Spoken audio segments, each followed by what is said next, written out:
talk with Bhuvana Anand, and thank you so much for everyone who is actually joining through YouTube live stream. And you can actually use the Slido link in the comments of the YouTube video for question and answers after the talk. And welcome, Bhuvana. And I would like to give a formal introduction of Bhuvana. Bhuvana is actually a director of research at Center for Civil Society, one of the leading market liberal think tanks in India. And she has a very interest in the subjects of the better regulations, governance, public finance management, political economy. She works extensively with welfare programs across the India, including reforms of the public distribution system, implementation of various direct beneficial schemes. And we also had Bhuvana with us last month on COVID and public policy practices across the world. And we really had a great session that day. And we'd like to welcome Bhuvana on a new topic, which is actually very core of our work at Swatantrata, where responsible spending and fiscal responsibility. We, in early March, we actually started a program called Swatantrata Center, which is actually caravan of visiting multiple cities in across the South India, where we actually try to have a dialogue, talks and presentations on responsible spending and decentralization.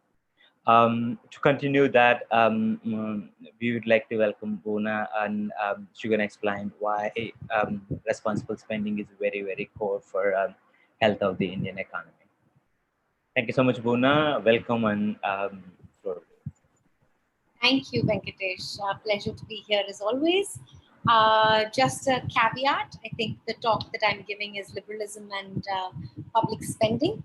And the idea is to walk you through some basics of how do you think about public spending, how do you think about the role of the state, and where should the state be spending its resources, how should the state be raising resources, and what are the challenges that the Indian Republic faces in the question of what to spend on and how to spend it. So while I do not have a slide deck, I have some sort of web browser that I want to beam before you. I want to begin this conversation by taking you back to sort of the most fundamental text for liberals, or at least the one that drew out the contours of the modern state, Adam Smith's The Wealth of Nations. And Adam Smith, of course, is sort of a guru for a lot of market liberal thinkers, more than anything else because of the lucid and clear way in which he draws out what makes a nation prosperous, what does the state of such a nation need to do, what is the history of the modern nation state, and so on and so forth. And Adam Smith, of course, he comes from a long line of thinkers who talk about what the state fundamentally is. And market liberals, this isn't sort of new information that at the heart of it, the state is monopoly on violence. Every state action is coercion at the heart of it. And because it is coercion, we must wield this coercion with the utmost care. More importantly, we must think for ourselves how much coercion do we want and how much coercion are we comfortable with. We need to set a very high bar for coercion. Adam Smith, I'm going to go back to the text and quickly read out what Adam Smith argues is the basis for the state or the objectives for a modern Indian state. In book 5 of The Wealth of Nations, he talks about the expenses of the sovereign or of the Commonwealth. And he says the first duty of the sovereign, that of protecting the society from violence and invasion of other independent societies, can be performed only by means of a military force. That's the first duty. So the defense of what we would call the modern republic. The second duty of the sovereign, that of protecting as far as possible every member of society from the injustice or oppression of every other member of it, or the duty of establishing an exact administration of justice. That according to so maintaining of a justice system, both for enforcing contracts, but also for managing criminal coercion of one citizen or one resident of the republic on another.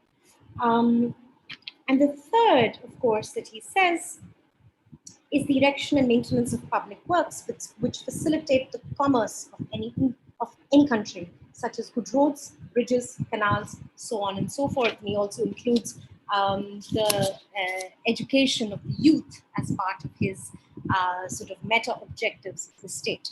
Why do I bring this up? I bring this up because somewhere in the Indian Republic, we've forgotten some of the basics and have gone ahead and extended ourselves well beyond both what Adam Smith advises us, but more importantly, sometimes well beyond the capacity of the Indian state to be able to deliver.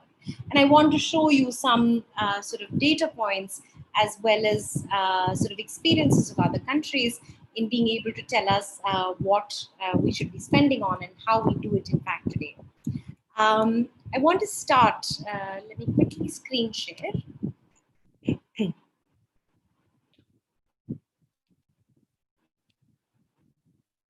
I want to start by referring to the Economic Freedom of the World Index. For many market liberals, this is a fairly familiar territory. The idea that the more a government allows its citizens to engage in free commerce and does not interfere, the more prosperous a nation is, the more prosperous its citizens are or its residents are. In fact, for this quick sidebar reference, how the Indian government has been what the progression of public spending in India has been. Just a quick chart to be able to, sort of visually show you what the, sort of trajectory of spending has been. As most of you are probably familiar, the Indian government over the last sort of 70 odd years has increased the amount of spending that it does as a proportion of GDP. Particularly since 2007, we've seen quite a rise in public spending. How do I connect this to the economic freedom of the world? I pulled out a few benchmark countries that happen to rank very highly on economic freedom. As you can see, Denmark, Hong Kong, New Zealand, and Singapore, and of course, India, and how it matches up against these. The Economic Freedom of the World Index is an index of many different indices. One benchmark that it compares countries on is the size of government. And the size of government is sort of the extent of public spending that different governments do. Typically, we tend to, particularly in the last few years, the discourse that, oh, look at Scandinavian countries and look at the kind of public expenditure they do in so many different areas. And that becomes a constant benchmark for India to find. So, for example, in the case of education, we should be spending 6% of GDP, because that's a benchmark that we've derived from global standards, without asking the question, is this right for us? So, for example, if you look at the size of government that the Economic Freedom Index ranks, we see that India's public spending is, of course, fairly, India's size of government is fairly high. But if you look at Denmark's size of government, really, despite the fact that it does tend to spend, I mixed my points. As you can tell from this graph, that Denmark does have a sizable government, that its government does loom large on the public in terms of the amount it spends, and India seems fairly sort of underspending in comparison, no doubt. However, if you delve a little bit deeper into other aspects and start to compare them, you'll start to see the difference in a way, particularly on questions of, say, legal system and property rights, right? And if you see, India is right at the bottom of many of these countries, and countries such as Denmark are at peak. This is true on many different parameters, including regulation. So the least amount of regulation in the economy, but compared to, say, a country like India. So doing this comparison doesn't strike me as being fair. But one sort of way of looking at it is to look historically and to see the evolution of many of these countries over a period of time, right? So if we look at, say, 1970, what was the size of these governments and what were they doing at the time? And it turns out that they were actually fairly small and have grown as their per capita income has also sort of increased, right? And that is sometimes something that we often forget. I want to go into this our world in data to be able to also show you other examples of how trajectories around the world on public spending have evolved. In most sort of our benchmark countries, so be it the United States, be it the United Kingdom, or of course more recently closer to home in Singapore, we observe that for the longest time in the evolution of the modern state in these countries, public spending was actually relatively low, right? And since, of course, we see these big blips, the time of World War I and World War II, which required enormous sort of increases in public spending. The Indian state is also sort of, over the last few years, has drastically increased how much it's investing in the country. Now, is this the right and fair comparison? I argue that it is not, because these countries also have enormous GDP per capita, as well as they're much larger, much more prosperous than India, and therefore it gives you a partial sense when you take these as tasks, right?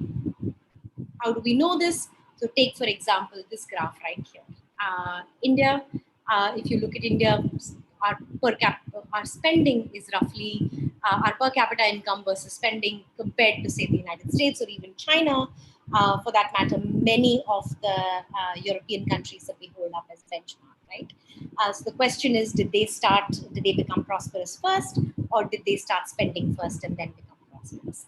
And I think the truth lies somewhere in between, but it turns out that most of these countries, for the longest time, they focused very hard on what makes them prosperous and then began to develop their trajectory of intense spending on the public.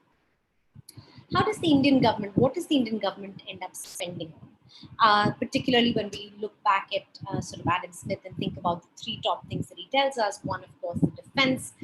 Second, justice system. And the third, on what we would today loosely call public goods. Everything from sort of infrastructure to education. I want to present some more data before you on the state of public spending in India. So India is not, as you can tell from this chart, yes, it doesn't have enormous public spending, but for a nation of its size, and particularly at its level of GDP per capita, it is one of the higher spenders in the world. So how do we think about this question, and how do we think about what the Indian Republic spends on?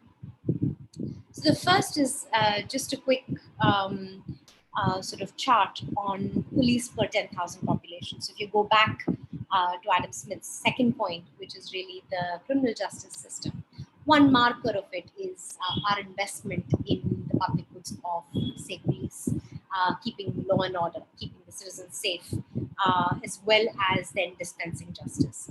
In the case of one common metric that's used around the world is the number of police personnel per 10,000 population. And in that, we can see that the Indian Republic fares dismally compared to many of the countries that we looked at before. One is not to make the argument that you want a heavily police state, but you do want a state that is able to protect citizens and able to create the semblance of safety, both for commerce as well as for the exercise of other freedoms that the Republic gives us. India at the moment is quite dismal compared to most of the countries. This is data is up to 2015, and there is more recent data available for this as well. In particular, what plagues us is even when we want to be able to get the police strength that is sanctioned, we're still unable to do the hiring and the training and the deployment of the police.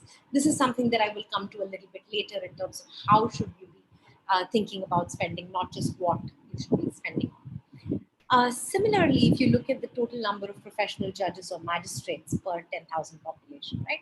India is right at the bottom of countries, not just that we might aspire to, but also our sort of contemporary, also our peers in the world in a way, say the BRICS countries or say Southeast Asian countries, right? Again, the number of judges that we have per 10,000 population is the lowest, in fact, of all of these countries. In a few years ago, we saw a paper on the pendency of or the general performance of our justice system.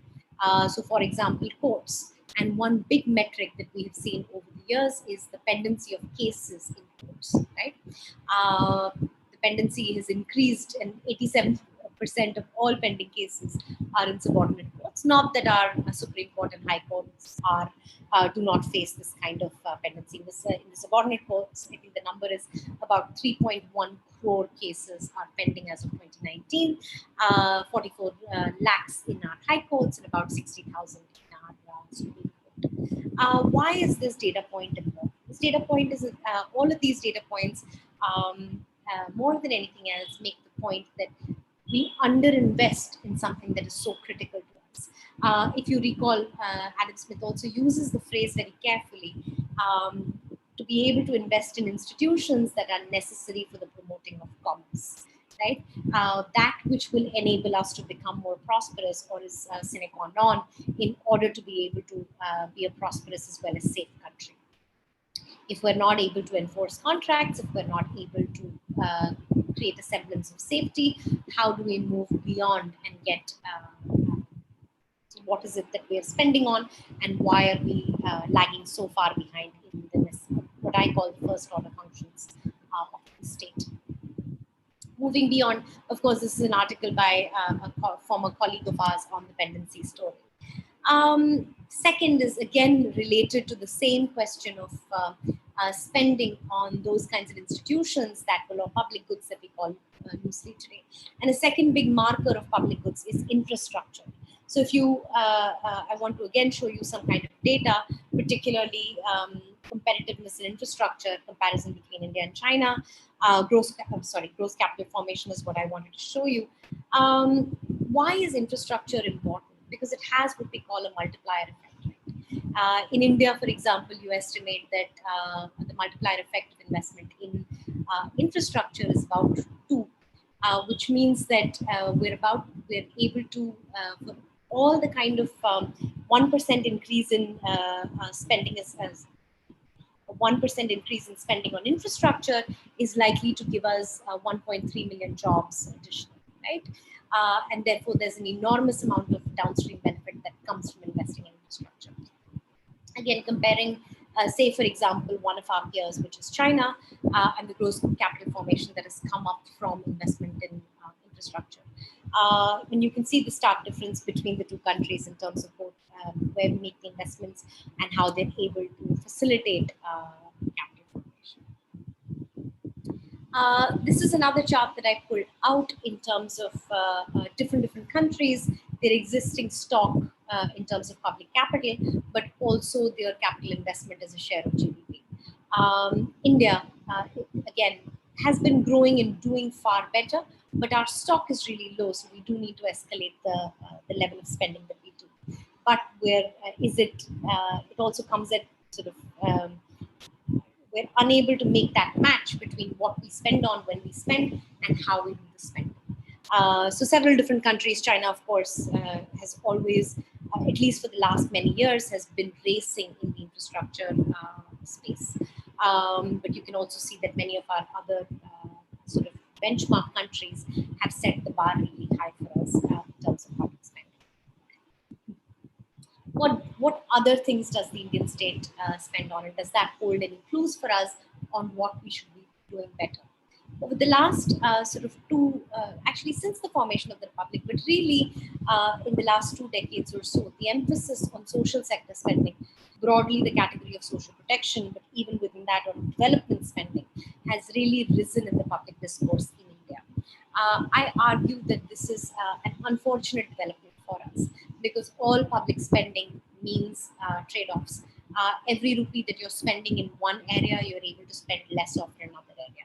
This is not to say that we should be deprioritizing, but to say that we need to ask ourselves slightly tougher questions, particularly because the value for public spending that we get from defense, justice, and public infrastructure is way higher than the value that we seem to be able to eke out of social protection. Why do I say this? I want to give you another example. I'm not able. Okay. So this is another chart that we at CCS came up with, which compared, in the case of the government of Delhi, what the government spends on in education, as well as the gains in terms of past percentages at CBSE. which most of you will be familiar with, is one of the boards that are prevalent in India. Over the last 8 odd years, public spending by Delhi government on education has gone up from about 8-9% to currently about 122, which is an enormous increase in what we are spending on education, right? By some calculations, the Delhi government, for example, and the Delhi government is certainly an outlier in the country, but state governments across the country, and I'll walk you through some of that data as well, spend very high proportions on the public school system. And the returns that we're able to get for the spending are, I would argue, lower than we should be satisfied with. At the same time that we're increasing, at least in the case of Delhi, these are again numbers for Delhi. At the same time, remember, 122% increase over the last 4 years in spending. And at the same time, the enrollment in public schools versus private schools presents a really stark picture.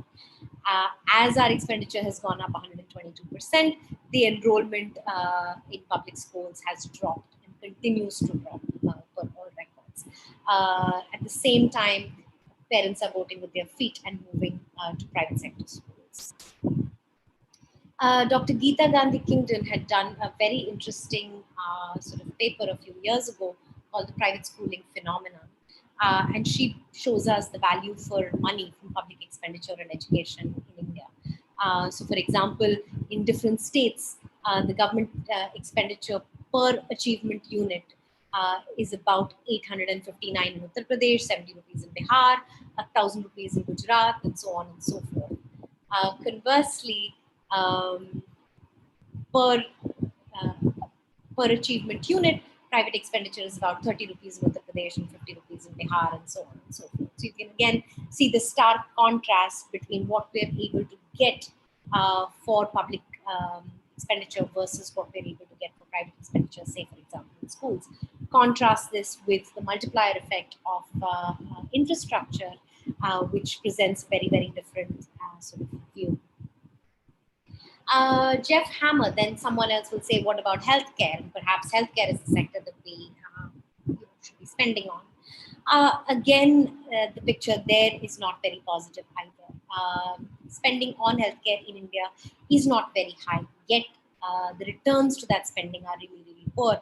And Professor Jeffrey Hammer makes a very, very interesting argument saying that access doesn't seem to be the problem, which is why when we spend on creating more hospital infrastructure or individual healthcare infrastructure, the returns that it bears out are not that high. He does interesting things, and he says, well, maybe the problem isn't access, and this spatial map tells you that pretty much very quickly you will either have a Unani or a homeopath or a Ayurveda or a traditional medicine doctor or a private MBBS or a public provider within accessible range. And this is from a paper by Jishnu Das et al. From 2013. Of course, someone else will argue that maybe it's just the quality of healthcare, not so much the access. And Jeff Hammer again, sort of debunks that thinking and says, again refers back to the Jishnu Das paper and tells us that in the case of asthma treatment in Madhya Pradesh, where they use dummy patients and other such tools, you find that public or private, all of them are getting the diagnosis largely wrong, right? The effort level in private is higher, but it's not that great anyway. So investing or doubling down on the healthcare access may not give us the kind of responses or the kind of benefits that we're able to get. So what then do you spend on, and how do you spend on this? If you go back to Smith's way of thinking about many of these questions, the argument he makes is that you need to think about public goods, that which will be underinvested by the market, where the cost for any one individual to bear is too high, and where either the positive externalities on others are very high, or the negative externalities are reduced, right?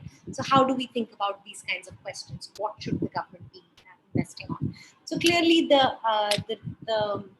broader thinking as far as investing in the justice system seems fairly critical and obvious to us, right? But what about the social sector? Where in the social sector do you invest, and how do you make that investment? In the case of education, I'm going to stop my screen share and go back to talking more. In the case of welfare spending, there are several different ways of thinking about it. One is to think of ways in which you um, minimize the kind of coercion that you're doing on citizens and allow them to choose. Second is to think about this as trusteeship and to think what are the ways in which we are able to give back what we have collected from the taxpayers into public hands towards particular types of spending. So using different types of tools, so say for example vouchers, say for example smart cards, direct transfers, and so on and so forth. But also thinking about what are the public goods that are the private sector may not produce. So private sector may set up hospitals and provide beds. The private sector may set up schools and provide classrooms and teaching in classrooms. But perhaps the private sector will not do sewage and sanitation.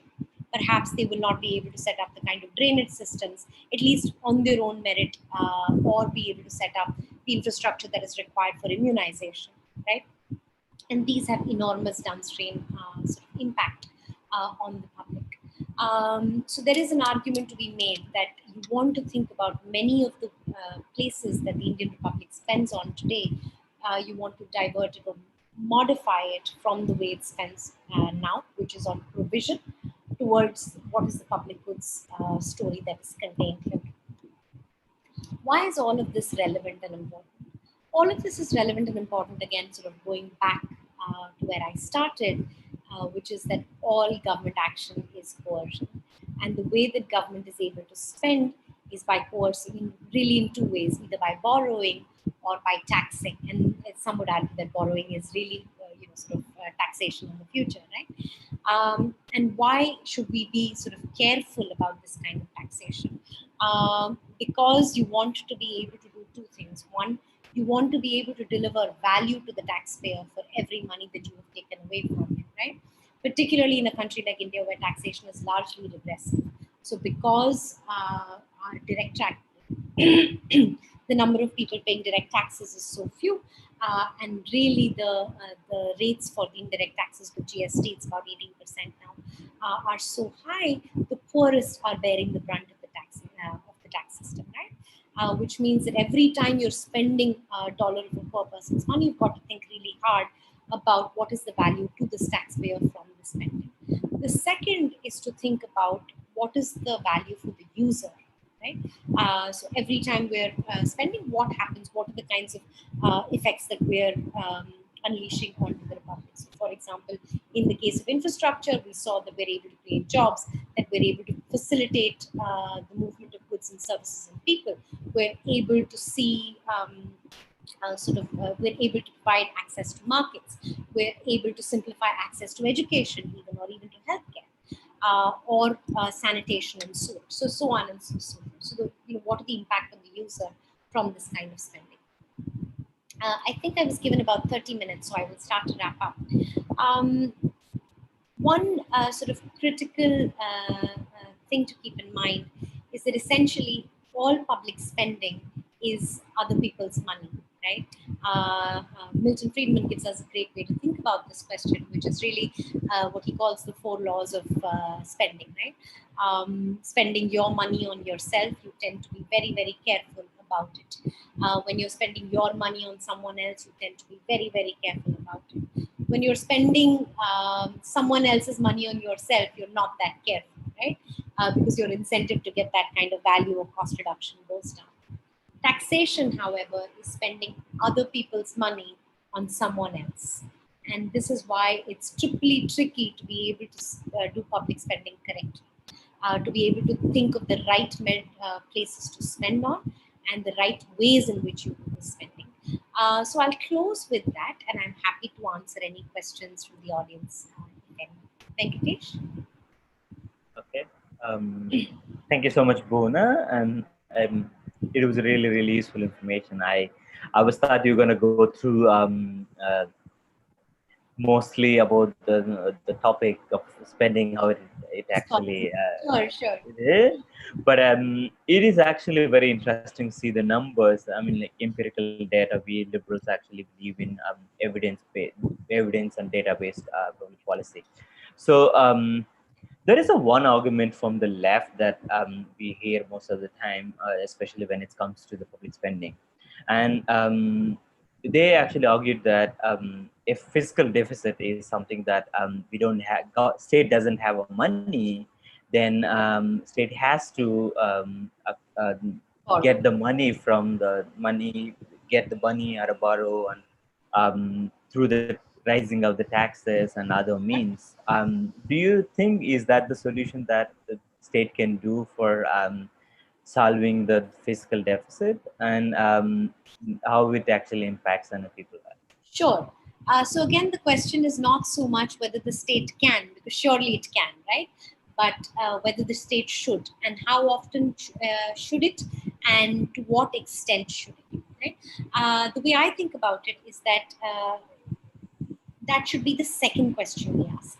The first is to determine what we want to spend on, and certainly there is some expenditure that is, I think, more valuable than other expenditure, right? So, for example, say immunization.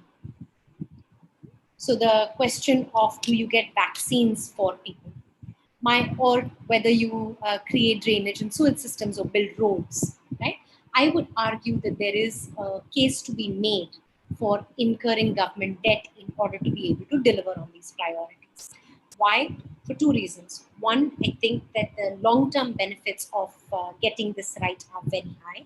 And two, the intrusions are merited by the sort of externalities, either preventing or reducing negative externalities, like in the case of immunization, or in the case of sanitation, in the case of sewage, or the positive externalities are really high, as in the case of, say, infrastructure such as roads. Right? Should the government be borrowing enormously to build hospitals? I'm not so sure that that's the right answer. Secondly, once you've established the need for that spending, so if you recall some of the charts that I showed, you'll also see historically that post-World War I and post-World War II, there was an enormous rise in public spending, right? Because it was a post-war effort. So imagine tomorrow that something crumbling happens, an earthquake comes up in a particular geography. Yes, I think public spending, public debt is increased public debt, public spending by incurring debt is probably justified, right? There is merit to thinking about it. That being said, if you're thinking about steady state and how much the government should borrow and to what extent, my sense is you want to think about the objectives first and then think about whether they should be borrowing extensively to be able to do this. Okay. Long answer to your question. Okay. So another popular sentiment that comes when, especially we actually trying to promote the fiscal responsibility or less spending, that what about the poor? I mean, large number of poor in India is not able to actually get the things, their daily needs, or also some other aspects they actually need. How we can Would you actually speak up a little bit? how we can actually how the poor people can actually able to build a better lives if we actually government not able to help them. That is the one of the popular sentiments we actually seen. How could we actually deal with this argument? I think that's a fallacy, right? Because we first want to ask that is there a reason that poor people are poor? You always want to begin with that, right? So one is that they are doomed to poverty forever. And I think that's a misunderstanding, and that is a poor investigation. So, for example, at CCS, we've done a whole bunch of work on the most marginalized sections of society to try and ask what is keeping them poor? What is preventing them from becoming prosperous? Right? Yes, is there room for us to be able to give handouts while they make their way to prosperity? Sure, I think there is an argument to be made there. But my sense is first things first. Let's get out of the way and stop the encumbrances on their path to prosperity. So take, for example, a street vendor in India today. Right? A street vendor in India today is, even though in 2014, of course, we had the landmark Street Vendors Protection Act passed by Parliament, But even so, even today, you don't have a way to be able to include street vendor as a, sort of as a person who's trying to earn a dignified livelihood. Your state gets in the way and prevents them from doing this. Everything from police harassment to municipal fines to evictions to unjustified zoning, so on and so forth. Even in the time of COVID-19, right? Once the unlockdown was announced, government announced unlock guidance for pretty much every commercial sector, but not for street vendors. Even though most of our everyday goods come from vendors, vegetables, fruits, so on and so forth. So that's question one, which is what is keeping them mired in poverty and blocking their path to prosperity. Then you think about what is the way to give them support that they might need in order to be able to, say, educate their children, or to be able to access healthcare, or to be able to build a house, so on and so forth, or even for that matter, temporarily to be able to eat a full, nutritious meal. Right? The way the Indian state thinks about these questions is to say, I will give you education, I will give you healthcare, I will build a hospital, a primary health center for you, or I will further on give you, sort of fixed ration from the public distribution system, right? My sense of having worked in all these three fields is that this is a poor way of thinking about welfare, a poor way of thinking about assistance to the poorest. Here is why. One is that there are the poor probably have a better sense of what works for them, and by forcing a one-size-fits-all type solution on them, you're blocking their choices. And in fact, they're rejecting these choices, right? So if you look at what is happening in the case of budget private schools, cycle rickshaw pullers, wage earners are sending their children to private schools, even though free government schools are available. Or as you saw from the Jishnu Das paper, where even where there is a public health center available, or a primary healthcare center available, they still go, their first pass is still to go to their neighborhood private care provider. Or for that matter, in the case of PDS, where we did this interesting study a few years ago, where we found that largely PDS type grain, the poor used to make, say, idlis, right, which is really fermented for fermented purposes. So poor are rejecting this stuff anyway. Are there alternative ways for us to be able to think about the same spending that gives us much better value for money?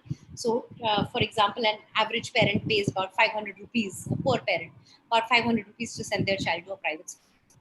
Government is spending, at least in Delhi or even in other states, between 25 and 60,000 rupees per child. Right? So think of the contrast. So even if you were to able to give 10,000 rupees to that parent, compared to what the 6,000 rupees that he's spending, that's still 4,000 rupees that he's able to sort of use to up his chances, or to better his prospects, or improve the choices that he's making.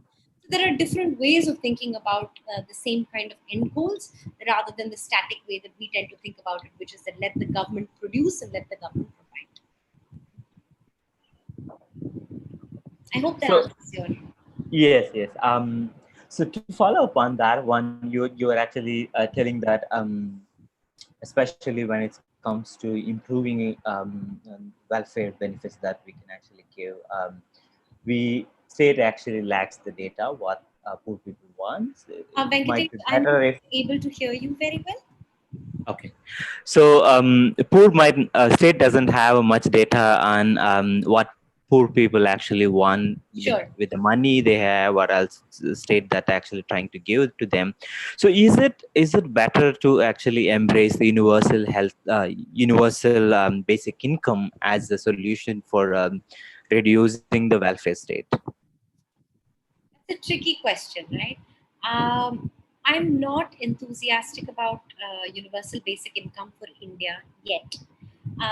Here is why. I think it's a different conversation where when you are at 40,000 USD per capita, right? We are nowhere close to that. And like I said, our sort of pathway to prosperity seems to be blocked by the Indian state. So we don't even have the means to be able to do that kind of universal per capita, universal basic income. Instead, I think a better way of thinking about it is a targeted transfer, for which we've already built up the infrastructure, right? So, say for example, the bottom 20% or 30% of the population, even 50% of the population, we do a monthly transfer of a certain time, of a certain sort of frequency, of a certain amount, and several colleagues have done some thinking about it. Karthik Muralidharan recently had a very nice opinion article on this. He calls it I think, a universal inclusive or inclusive growth dividend or some such. And that's a nice way of thinking about it rather than to say universal basic income. Because it isn't income, it's a transfer, and we should call it a transfer. Okay, thank you so much. And there is a question from the audience that actually connects with what you were told. The last question is he generally asked so most people argue that state should not spending enough. State is not actually spending enough on the education, healthcare, and but they're actually wasting the money on some other sectors. Do you think we needed to prioritize the sectors? And I just want to add something to that one, as you already covered a little bit on that one. So if we have to prioritize a sector, how we can actually prioritize, what kind of parameter we needed to consider? Sure. If it were up to me on what to prioritize, I would prioritize in three ways. First is, of course, the justice system, right? That's a non-negotiable, and it's not even so much about sort of police, simply about contract enforcement. And this is critical to be able to do commerce with each other, right? Commerce is built on the idea that somebody is there to be able to enforce contracts. I think, and nowhere in the world is it done gratis, right? So you want a thriving court system to be able to deliver to the public. So this is number one. How do you get the court system working for the benefit of the public? This will, of course, involve two things. One is the infrastructure of courts and the processes and procedures. But in addition to it, also involves rethinking a lot of the laws and the ways in which we write regulation, right? The reasons why we end up going to court. So I think that will be my priority number one. Priority number two, I think, is infrastructure. Like I mentioned, the building of roads, the building of connectivity among people that allows people to be able to. The Indian state has done remarkably well over the last few years. In particular, if you think about it, when I was growing up, there were barely any airports in India, right? Pretty much capital cities of the states, or capital plus two cities. And now the smallest towns seem to, or smaller cities, tier 2, tier 3 cities, have airports with them, which is an enormous, I think, public investment that is worth it, because to be able to create that kind of infrastructure. The third, of course, is if you did want to do social sector spending, I would prioritize education and public health over any other sector. So, say, for example, we currently have a National Food Security Act that provides food. I would eliminate that and use all of those sort of savings to be able to not provide, but to support and finance education by transferring money or by providing vouchers to the poorest. In the case of public health, I would double down on the investment of data sets to be able to see where and how diseases progress, inoculation, research and development in medical sciences, things like that. That's, I think, my way of thinking about public spending for India. Okay, thank you so much. So my next question goes with Scandinavia. So most of the times, libertarians actually argue for limited government, and also with the less taxes, as much as possible, less taxes and a less welfare state.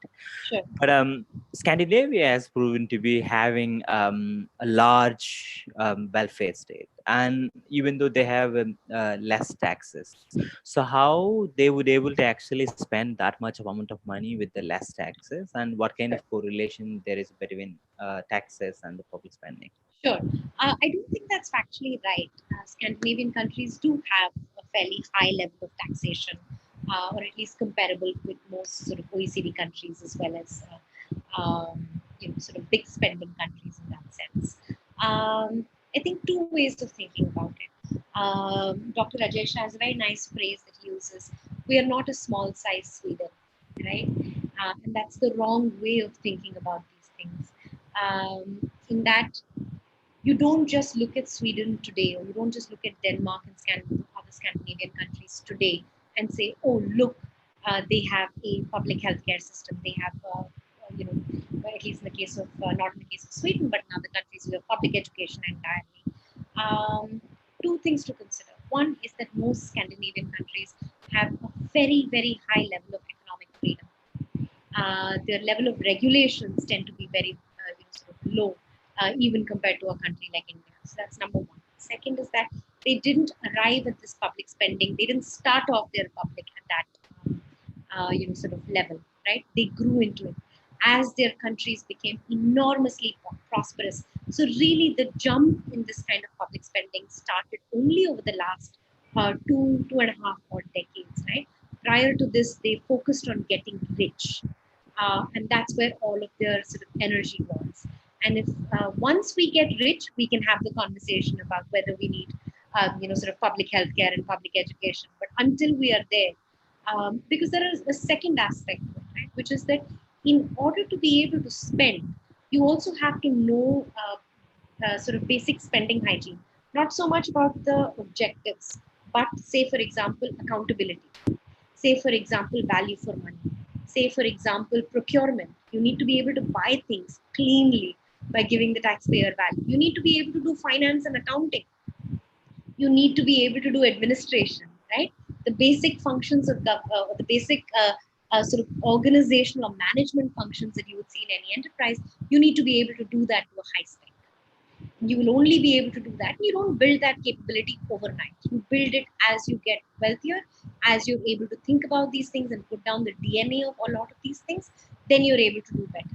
India, we don't know how to do public accounting very well. In most states, we're still struggling with maintaining financial discipline, accounting discipline, right? We don't have data. We've not learned to record data. We've not learned to think about these things. So my sense is that that comparison is misplaced. More importantly, it needs to be put into context. It needs to be thoughtfully considered. Interestingly, you actually bring up accountability into the answer, and my next questions goes towards accountability. Once we actually decided, I mean, like these sectors, we needed to spend certain amount of money to improve our conditions. So which way is actually best? Is it actually central schemes, like central government schemes is better, or else should we actually decentralize that responsibility to the local government? What kind of role decentralization play? Sure, sure. Uh, Decentralization is, I don't like that phrase because essentially it signifies that there is somebody high above that gives you some allowances. I think we have to change that way of thinking about it. We have to move to, sort of more and the principle that I have in mind is called the subsidiarity principle, right? Yeah, That yeah, yeah. spending is undertaken closest to where it makes a difference.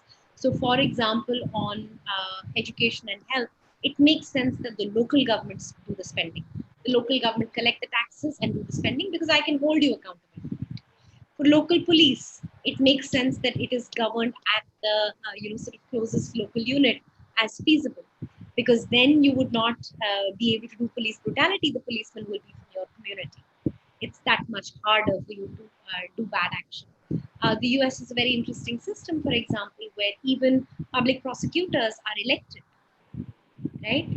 The district attorney is elected. And it makes a lot of sense because typically you've got crimes against the state. It's not crimes against individuals, right? And so in some places, even judges are elected. And so you want to think about these things at the local level because I can hold you accountable much more easily than I can to an MHRD official who is running a centrally sponsored scheme. It's not possible for me to do it. In that context, we made some headway. We at least tried with the 73rd and 74th amendments to say that we will give some amount of decentralization. I think that was not a mistake, but the wrong sentiment. It was the top-down approach rather than the bottom-up application towards the top. I think one measure that we do urgently need to think about very strongly, and Dr. J.P. Narayan has been a huge advocate of it for many, many years, which is about our city level governments. governance, right? So even in rural areas, you've done some amount of decentralization, but our urban areas are sort of kept out of that conversation a lot. So just simply thinking about a mayor as the CEO of the city. Today, the CEO of the city is a municipal commissioner, it's a bureaucrat who reports to the state government, right, to the chief minister. There is no such equivalent sort of power center for a city, and you want that power center. You've got corporators, but the mayor really is, sort of shape-shifting post. It's not an important political or an important administrative post, and you want to create urban governance that puts the mayor in the center of decision making, because he is going to get elected. He is to go back to the public and say, I did this, this, and this. Your roads, I come from Bombay, right? It's remarkable. Every monsoon, the road will break down. Every summer, they will try and fix the same road. Every single year, as if we have just discovered monsoon afresh, right? But imagine having a mayor at the top of it who has to get re-elected. I would be able to turn around and say, what's going on, boss? Okay, the kind Okay. of contracting would do. Okay. Thank you so much, Bhuvana. And one of the so before I actually become active in the liberal movement, I was with the JP Narayan, and I was very, very active in anti-corruption movement in the southern side, where I got a chance to actually travel across the South India, work with the India Against Corruption, Fifth Pillar, and Nama Bangalore and other organizations. One of the things we actually believed strongly to actually improve the transparency, accountability during that time was actually bringing institutional change through passing the Jan Lokpal bill. So do you think Jan Lokpal bill was actually having impact on the accountability and transparency culture of India, or else is there a root problem we still needed to actually address? I don't think it's one problem, right? I think it's many different. And when you think of silver bullets like the Jan Lokpal bill, my sense is you are setting yourself up for failure. You are not going to be able to fix ill. So the Fiscal Responsibility and Budget Management Act, right? That's another example. So, that you will not get these silver bullet fixes with one instrument only. So, for example, in the case of, say, the anti-corruption story, why does corruption occur? Typically because there are rent-seeking opportunities that have been built into the system, either through too many regulations or too poor enforcement where there are regulations, or other such, right? Unless you tackle those, you're not going to be able to fix these sort of ills. And a Jan Lokpal may not be able to give you much relief. Yes, it may be able to create noise and bluster, but it won't give you the long-term path that you want to be on, which is that these actions occur very minimally, that they're exceptions, not the norm, right? That I don't think comes about with something like the Jan Lokpal. My sense is you've got to do all of the basics of government, right? To give you an example, procurement in India is quite a disaster, right? The way we spend public money on private contractors is really bad. This is true on anything, whether it is on building roads or airports or mining or spectrum, whatever it might be. Our procurement systems are completely messed up. We've got to fix procurement. How do you do procurement? It's not as if you can just write a manual and you get it done, right? You've got to escalate yourself into having the capacity to be able to do transparent and accountable procurement that gives value for money. A Jan Lokpal will not get.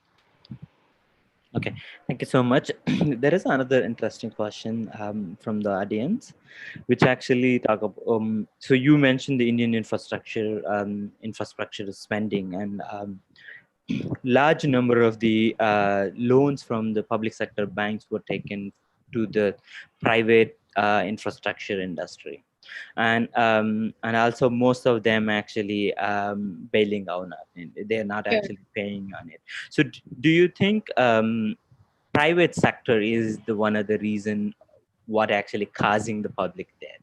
How do you see that? It's a tough question, right? So at the face of it, sure, but you want to again dig a little bit deeper, right? If the same private institution had to borrow from the private sector or from private sector banks in the absence of, say, a priority sector lending type situation, would we see the same level of problems? Would we see the same level of bailouts? The answer is not 100% clear, but my sense is you want to re-examine three things. One, you want to re-examine the phenomenon of public sector banks. Two, you want to re-examine the phenomenon of priority sector lending. And three, you want to think about the phenomenon of bailouts, right? And when you stop making it a practice, or where the certainty of bailouts goes away, it becomes that much harder to default. And perhaps one way of thinking about it is to say that maybe we are taking on projects that are too large, that we should be doing smaller projects, right? And then building our credit ability to manage and deal with that kind of credit up, uh, sort of over a period of time, right? Today, the incentives are set up in such a way that it makes perfect sense to borrow large sums and then to say, not going to pay back because the government will be doing it, right? But I think there is, again, you want to go back and examine some root causes of the different kinds of defaults that do happen and what the patterns of redressal after the defaults are. Okay. I will actually take you to some other direction now.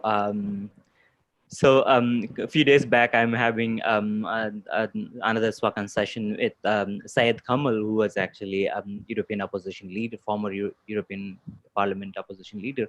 He was actually very strong advocate for free markets. At the same time, he was someone who was actually actively pushing community-based solutions instead of Sure. state handouts. Do you think community-based solutions can actually be most effective tool against the public spending? Sure. I think it links also a little bit more closely to the subsidiarity principle, but also to the question of how do you address what is most urgent for the community, right? And we've seen some phenomenal efforts in recent time, particularly in dealing with the environment, in the case of community-based solutions. So, for example, our friends Trupti and Amresh Mehta in Ahmedabad do some phenomenal work on property rights for the poorest by looking at both individual property rights, but also sort of thinking about community property rights, right? In the case of the Forest Rights Act. There are other groups that have done cleanup in Bangalore of the lakes, the dying lakes, entirely community-led effort. In Bombay, you see the cleanup of beaches, entirely a community-led effort, right? Because it affects these communities the most. That being said, it is not clear to me that you can solve large problems through community sort of based solutions, right? There are levels of aggregation that are suitable for different types of purposes. So, for example, with defense, you may not be able to solve it at that using that type of community approach, right? And Adam Smith, of course, deals with it very nicely, where he points out the difference between standing armies, and militias by communities. Talk about the Greek and the Roman history as well. And so I think there are limits to community action.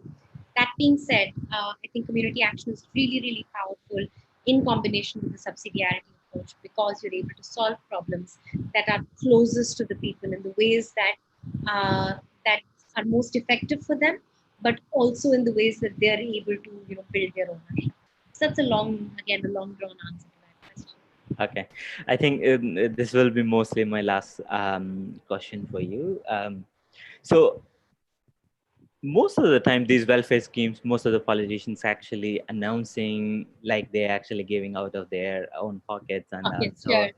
they're actually rebranding the same thing. I mean, like they're putting these people as a beneficiary of these schemes and promoting it as a getting re-elected next time. So there is a no. Maybe I'm wrong. Is there any methodology or organization that are actually measuring success of these welfare scheme if it actually worked, Sure. and how we can actually measure that success? No, absolutely. This is a great question. The trouble is, how do you measure the success of a welfare scheme, right?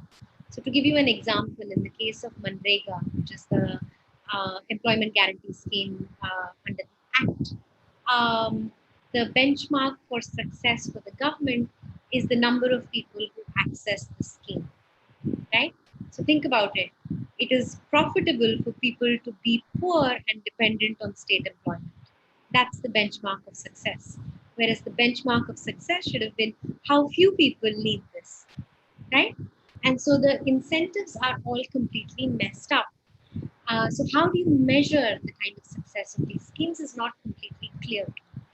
That being said, there are many organizations that are one tracking, did the government do what it said it would do, right?